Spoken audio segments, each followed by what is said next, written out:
Welcome to Reading Africa. Today we're going to read about the Bantu expansion.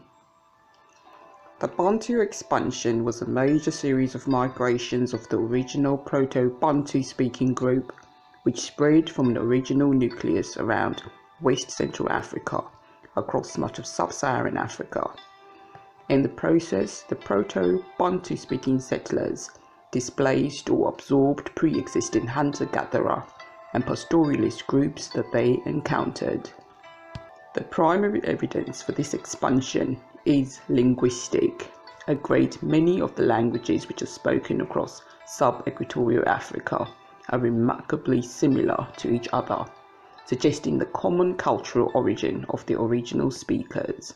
The linguistic core of the Bantu languages, which comprise a branch of the Niger-Congo family, was located in the adjoining regions of Cameroon and Nigeria. The expansion is believed to have taken place in at least two waves between about 3,000 and 2,000 years ago.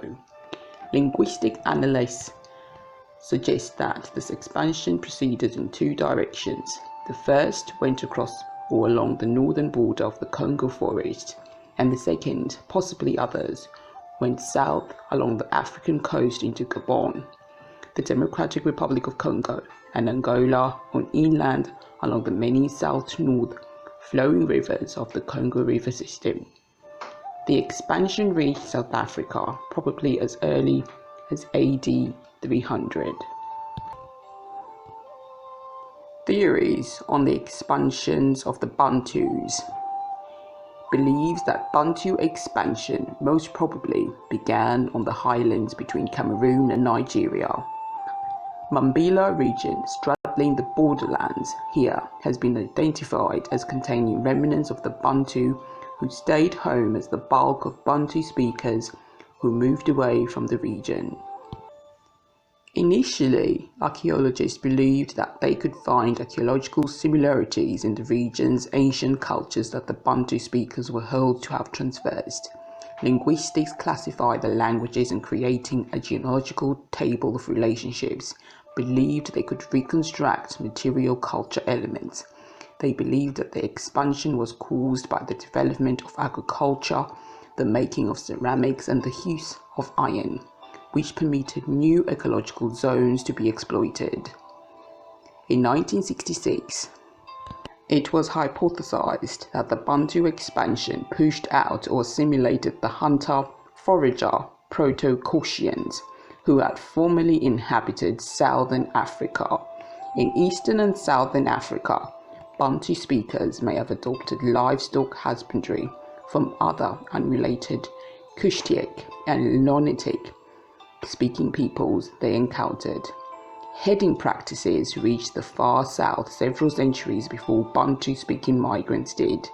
Archaeological, linguistic, genetic, and environmental evidence all support the conclusion that the Bantu expansion was a significant human migration. The Niger-Congo family comprises a huge group of languages spread throughout the sub-Saharan Africa. The Benue-Congo branch includes the Bantu languages which are found throughout central, southern, and eastern Africa. A characteristic feature of most Niger-Congo languages, including the Bantu languages, is their use of tone.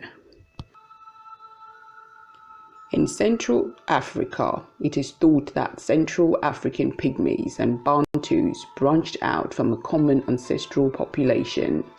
Many Batwa groups speak Bantu languages. However, a considerable portion of their vocabulary is not Bantu in origin. Much of this vocabulary is botanical, otherwise specialized for the forest, and is shared between Western Batwa groups. It has been proposed that this is the remnant of an independent Western Batwa, Benga, or Baka language. In southern Africa, before the Bantu expansion, Caucasian-speaking peoples inhabited southern Africa. Their descendants have largely mixed with other peoples and adopted other language since. A few still live by foraging, often supplemented by working for neighbouring farmers in the arid regions along the Kalahari Desert, while a larger number of Nama continue their traditional subsistence by raising livestock in Namibia and adjacent South Africa. In Southeast Africa, prior to the arrival of the Bantus in Southeast Africa, Cushitic-speaking peoples had migrated into the region from the Ethiopian highlands and other more northerly areas.